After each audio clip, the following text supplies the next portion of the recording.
Terutama memang tadi untuk usulan Badan Forensik Independen. Sebenarnya apa yang kami sampaikan itu fakta ya, Pak? Oh bagus, perdebatan malam ini saya angkat jempol ya Mbak Aiman, karena mungkin menerima kritik banyak dan saya kira kritik itu membangun.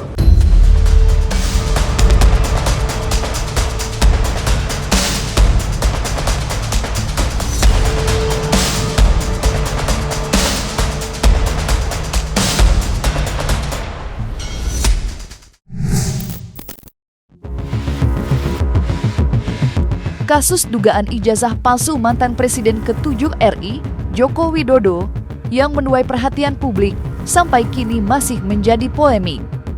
Seperti jalan tak berujung, Troy Suryo CS masih tetap pada pendiriannya yang meragukan keaslian ijazah Joko Widodo, meski penyidik sudah memperlihatkannya pada saat gelar perkara khusus di Polda Metro Jaya belum lama ini.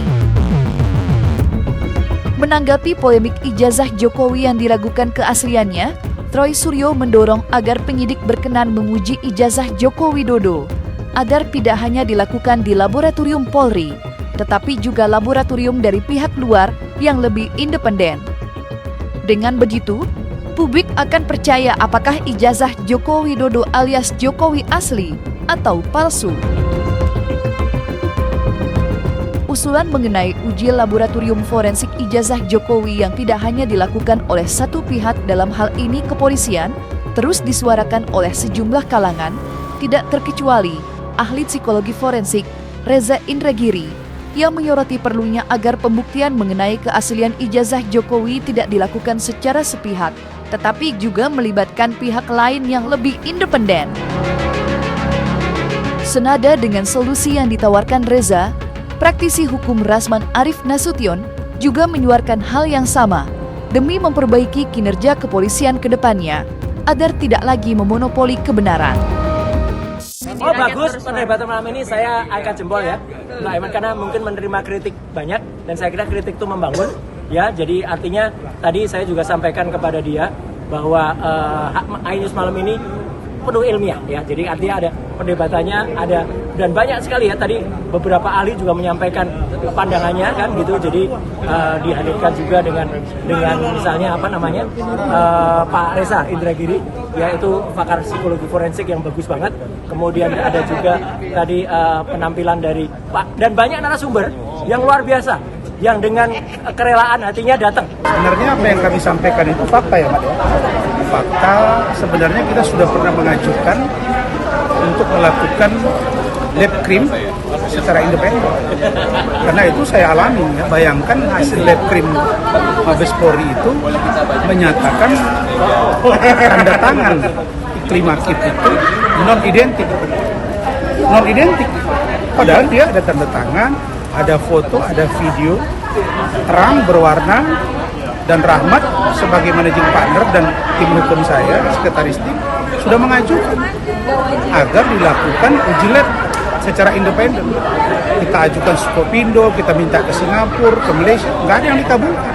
Nah itu memang kekhawatiran, jadi kita mendukung itu. Ini barangkali dengan ini ada sebuah terobosan agar penegakan hukumnya, terutama eksaminasi tadi, itu dapat dilakukan. Maka kalau menurut saya, nanti di kejaksaan, mungkin bisa diajukan Pak, lewat kejaksaan. Tadi saya bicara dengan Bang Refli Harun, ya supaya terbuka semua, ya silakan.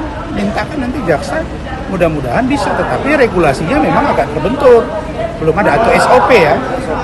Cuma mungkin lewat Komisi Reformasi Polri mungkin bisa diajukan, mudah-mudahan diterima. Tapi seandainya tidak, opsi kedua, PN Solo.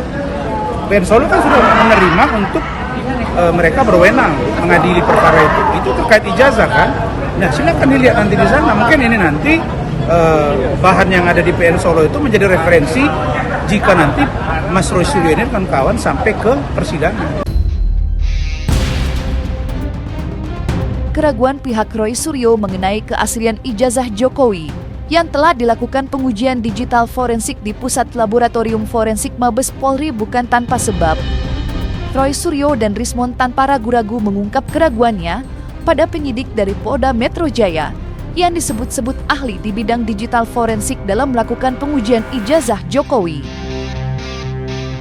Keraguan itu muncul usai penyidik digital forensik di Pusat Laboratorium Forensik Mabes Polri membantah dan meragukan analisis ahli digital forensik yang dilakukan oleh Roy Suryo dan Rismond Sianipar yang mengklaim adanya kejandalan atau ijazah palsu Presiden Jokowi.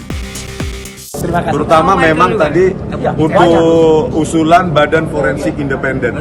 Ini bukan untuk kami ya, untuk semua kita. Biar jangan jadi korban polisi-polisi seperti Muhammad Nual Azhar. Keluar lagi. Kombes atau apa dia? Sekarang udah Brigjen. Brigjen bintang satu. Salah saya, nggak usah sebut nama lah. Siapa tadi? Muhammad Nual Azhar nggak usah disebut. Nggak usah disebut lah. Apalagi sama Christopher itu nggak usah. Christopher Harimandrianto nggak usah disebut.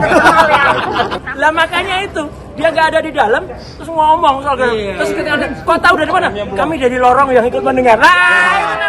Itu namanya kuping. Ya itu ciri-ciri termul itu.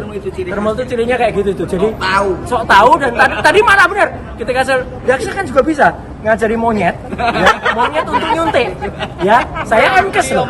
Asli saya itu magister kesehatan, tapi saya nggak boleh seenaknya nyuntik karena saya bukan dokter.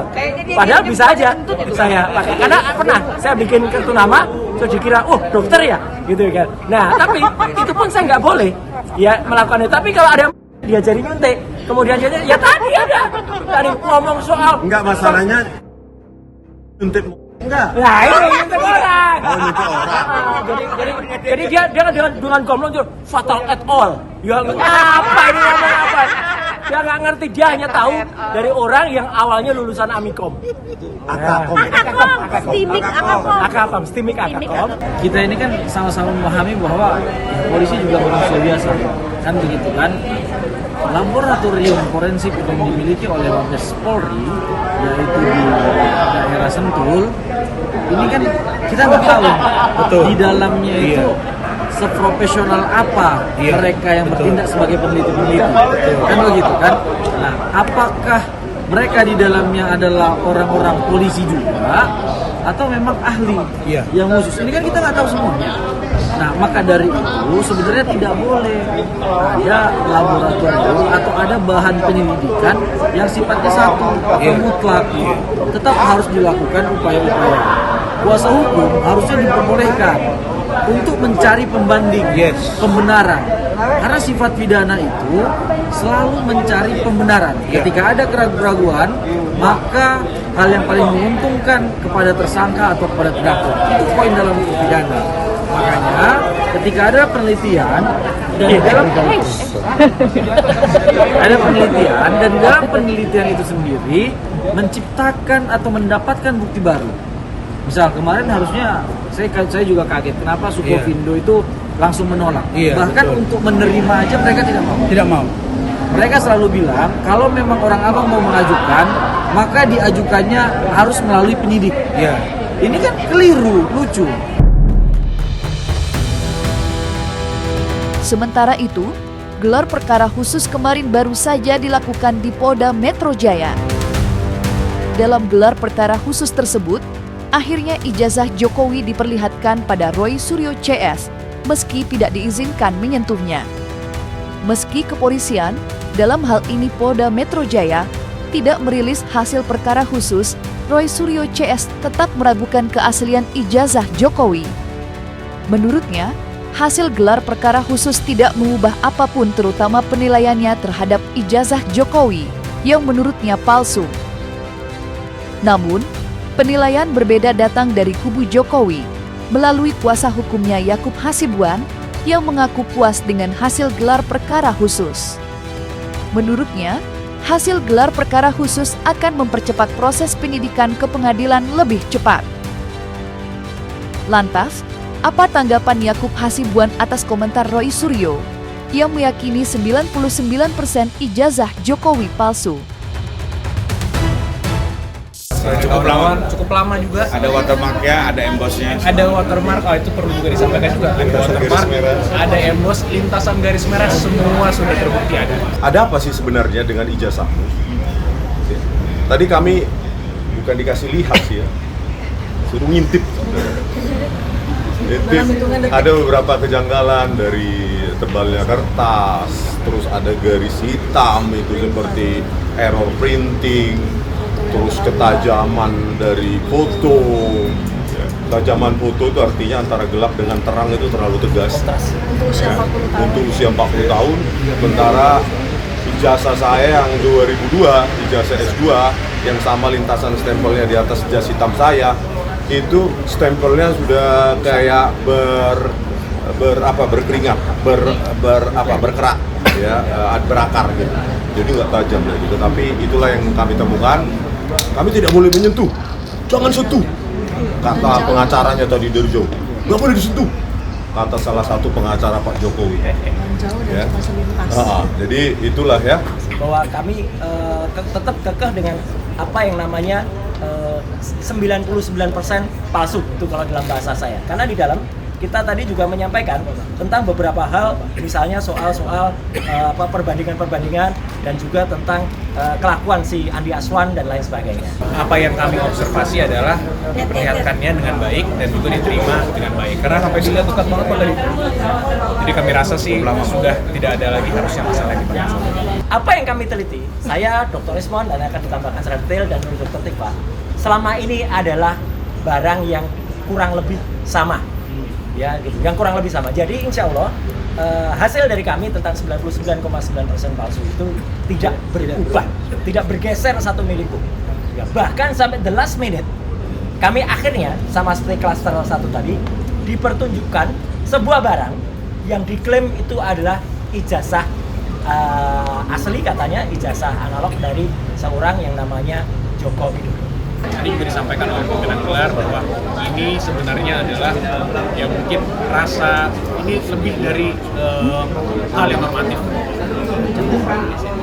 Tadi benar-benar memang rasa keadilan yang coba dijelaskan oleh dan transparansi yang dijelaskan oleh pimpinan gelar yang sehingga kami sangat memahami itu. Jadi kembali lagi tidak ada lagi yang bisa katakan bahwa ijazah asli Pak Jokowi itu tidak disita karena sudah diperlihatkan jelas.